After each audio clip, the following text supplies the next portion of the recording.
Alright, hello and welcome. This is your Banana Boy, and today I'm going to show you my Pendulum Magician Deck Profile that I piloted on the German Open in Cologne last weekend.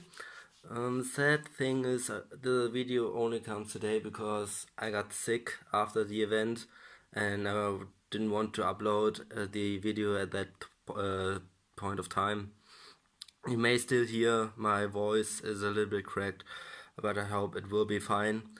I decided to upload the next upcoming videos all in English because I want to try to get my English fluent, and I think this is just one of the best practices I can get. Let's think about the event for a second. Started pretty heavily. My first round was versus Thomas Rose, the winner of the YCS Düsseldorf this year. He piloted his Orcus Danger deck. And funny part, I actually had a pretty close match versus him, so yay for that. I lost in time because of an Aqua Dolphin. I don't know, the first round he was like, yeah, this is an easy game, I'm a no-name, I will win this easily. First game he puts his Azeroth on the board and I was like, yeah, okay, can't do much versus that. I survived for 5 to 6 rounds and lost then to a Borosword, but it's okay. Next round I got my full combo off with an Amorphid Sloth and 2 negates, so this was fine. And he started to get a little bit more thoughtful. He started to be a little bit more careful because he realized, hey, this duel is not as easy as I might think. And at some point he just said, okay, this is lost, let's get to the third match. And he drew his first hand, and I can probably win this duel. And I just saw a smile. He started to smile, normal Dolphin on the head and harmonizing in hand, so shame for that. The rest of the tournament was pretty low for me. I don't know, I underperformed. I dropped at the end with 3 to 4, didn't play the last round. Maybe because the last round started around 11 to 12 p.m. I don't know, it was very late. But you might have heard about that. So let's get right into this deck. Put the side and the extra on the side and get the obvious stuff out of the hand. Of course, I played 3 Harmonizing Magician. Don't think I need to say anything about this. He's your best, one of the best high scales. Actually, I had it in scale probably 90% of the games because this bit of attack boost was often enough to win me a duel. So this was pretty cool. Of course, 3 Wisdom Eye, he fixes your scales and is a level 4, so it's pretty good. You only need 2 Oath Dragons, 2 Purple Poison, and I only played 1 Black Fang Magician. During testing I may change this, I may put this up to 2, because I started to play the Time Star Magician, the Pendulum Xyz monster. And when you play this card, you may or may not need 2. I will definitely test this in the upcoming events, or upcoming locals, better to say. Then of course your 2 7s, 1 Janky, 1 Dragon Pit. You would need 2 7s for your Vortex plays. After that, 3 Dark Worm, and I played 2 Gate Zeros. It's pretty standard, I don't think I need to say anything about this.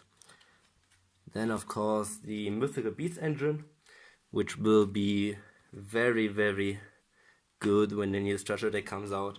At the moment I play 3 Cerberus and 2 Jekyll, so this is pretty much just to get your Electromite out, or if you go second you want to banish a monster from your opponent with Cerberus.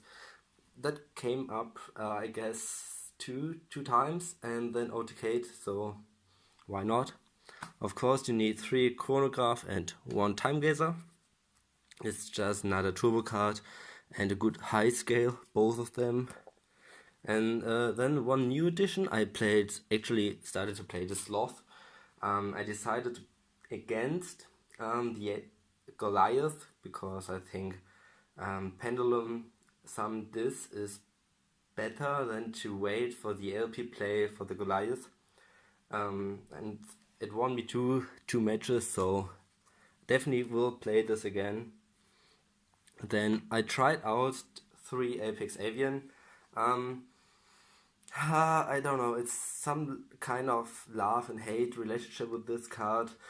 When I draw 2 of them and have good scales, is totally fine. I have 2 negates on the field, it's okay.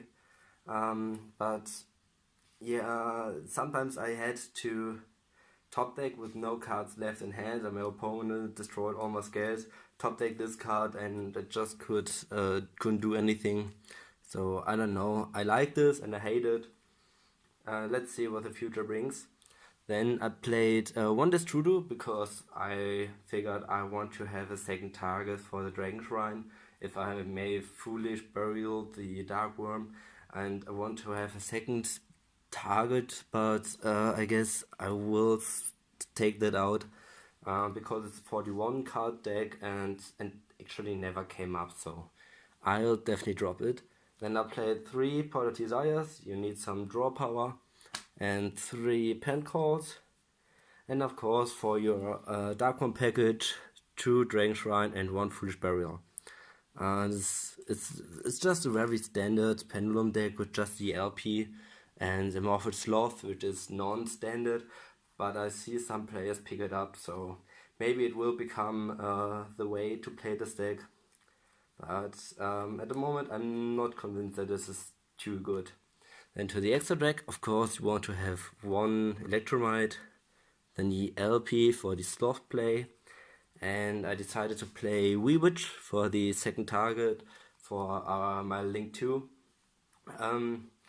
I like it because it can recover some monsters and give an attack boost, but yeah, I actually never made it because my duels were either decided in the first turn when my board is complete, or the first turn when the opponents had the Azeroth play, so I didn't actually came to the grind game where Witch is best, so I might still keep it in, not quite sure. But I decided to play 1 Decoy Talker and 1 Metatron. These 2 monsters are my targets for the Absolute Vortex play, because you can actually go with Electromite and your Absolute into one of these, and when I go into the LP play, most of the time I only get 2 big monsters with negates on the field, and then the arrows of Decoy Talker are way better than Metatrons, because you actually have another negate on field, a targeting negate. Metatron recurs your Electromite if one of the monsters he points to gets destroyed. Okay, I get that idea, but having an extra negate on the field is most of the time just the better option. So next I played the Borrow package, 1 Borrow Load and 1 Borrow Sword, 1 for the most of the time the Thunder Dragon matchups, and 1 just to OTK your opponent. I don't think there's much to say left. Next I played 1 Abyss Dweller and 1 Time Star Magician. These are my rank 4. And I don't think there is a better option than Abyss Dweller at the moment. I mean, it's good against Dangers, it's good against Orcus, it's good against Salamangreat. There's so many decks that Abyss Dweller just shuts down. It's amazing. And Time Star Magician lets you actually play pretty good around hand traps. And it's just imagine you have a Jackal on field and the Time Star Magician. Your Time Star Magician protects your Jackal King and your Scales. So there's just another layer of protection. Next for the Ixies, 1 Absolute, and for the Absolute, 1 Vortex Dragon. These are just pretty standard in every Pendulum deck, and I don't think there will be ever a time where you don't play these. Then I played 1 F8 Dawn Dragster. It was my idea to have this as a Destrudo target, but I actually never came to the point where I made this, because most of the time my end board was Borrow Sword in the Extra Monster Zone, an LP on the side, the Amorphous Sloth directly under the Borrow Sword, and then a Savage Dragon and the The Vortex Dragon, yes. So these monsters were just a typical end board. 2 big negations, an LP, the Sloth that prevents from summoning from the extra deck, and Borrowed Sword to protect your Sloth from being attacked. So I guess this was fine most of the time. Every time I got this combo out, I won the duel, so I guess it's pretty good. I played another level 7 target because the Meteor Burst is just one of the best options if you don't get into your level 7 pendulum monsters. Just imagine you banish both level 7 targets for your Pot of Desires, and you still need to get into the Vortex. This is perfect, but if you don't use it for the Vortex play, Meteor Burst on its own is pretty good because it shuts down Sky Striker Ace Ray from using her effect in the battle phase, because when this monster is on the field, your opponent cannot use any effects on the battle phase. Let me check if it's just monsters. Yeah, it's just monster effects, so no monster effects in the battle phase. And since Ray triggers in the graveyard when a linked monster is destroyed, they won't get their monster back on the field. So I guess it's fine. And then I played 1 Savage Dragon, and last one was 1 Ignister. Ignister, I will definitely play it again because going second, this card is amazing.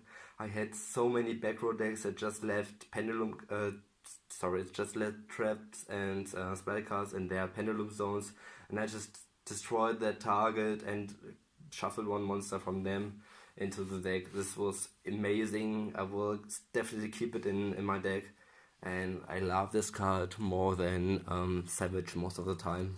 I don't know, it just feels better. Then let's go to the side deck that I decided to play, and I decided to play 3 DD Crows. From the hand traps I own, which are Ghost Ogre, Ash Blossom, Effect Veiler, 1 Impermanence, DD Crow. This was the one that I felt did the most versus the meta decks. Most likely was Settlement Raid and Sky Striker. You just banish the Array, banish the Engage, or for Settlement Raid, banish a Spinny, and most of the time the turn ends. So I guess this was fine. I actually never drew it, so in theory it was fine, but in reality it never came to the boards or came to the action. So la. Of course, 3 Denko Sackers. You want to play this against any back row decks, especially in Pendulum, because you don't need your normal summon most of the time. Maybe for the Electromite, but going second Denko Sacker normal is the best thing you can do, so I definitely will keep this for Era in my side deck until this card gets totally shut down by the bandits, which I don't believe. This card is just too good. Of course, 3 Pangotrops. It's one of the best side deck options at the moment. It's just a pretty special summon. It's even a level 7 for your Absolute and Vortex play, and it's a 1-for-1 on the board. So 1-for-1, not the spell card, but you get the idea. You tribute this card, destroy 1 card. It's just 1-for-1 is fine. So okay, I played 2 Tin Twisters. I didn't play the third because my next side deck option involved 1 card extra, so I needed the extra slots, and I decided to put 1 Twin Twister away because I played 3 Sphere Modes and 1 Winged Ring of Ra. At my locals, I actually won a duel with this combo. My opponent played Fernoids. I normaled my Sphere Mode on his side, and the next turn he was like, yeah, get your Sphere Mode back, you won't win this turn either way. And I was like, effect Sphere Mode. My Ra gets about 12,080k points, and he was like, yeah, shit. In this tournament I actually summoned as once versus a pure Thunder Dragon player, so shoutouts to TCG channel, definitely check him out. He was a very nice guy on that day. We both were 3-3 to that time, and yeah, we just had a very chill duel. We had fun together. So yeah, shoutouts to you, boy. Maybe we see us again at the German Nationals in Bochum. I will hope so. And I guess that's it for the deck profile this time. Hope you had fun. Maybe we'll see you again. And the next few days, probably tomorrow or on Friday, I will upload an opening on 3 dual power. And on my channel you will see the German cards, so if you're interested in that, definitely come back. Deck profile is finished. I hope you had fun. Let's see you in the next video. Bye bye.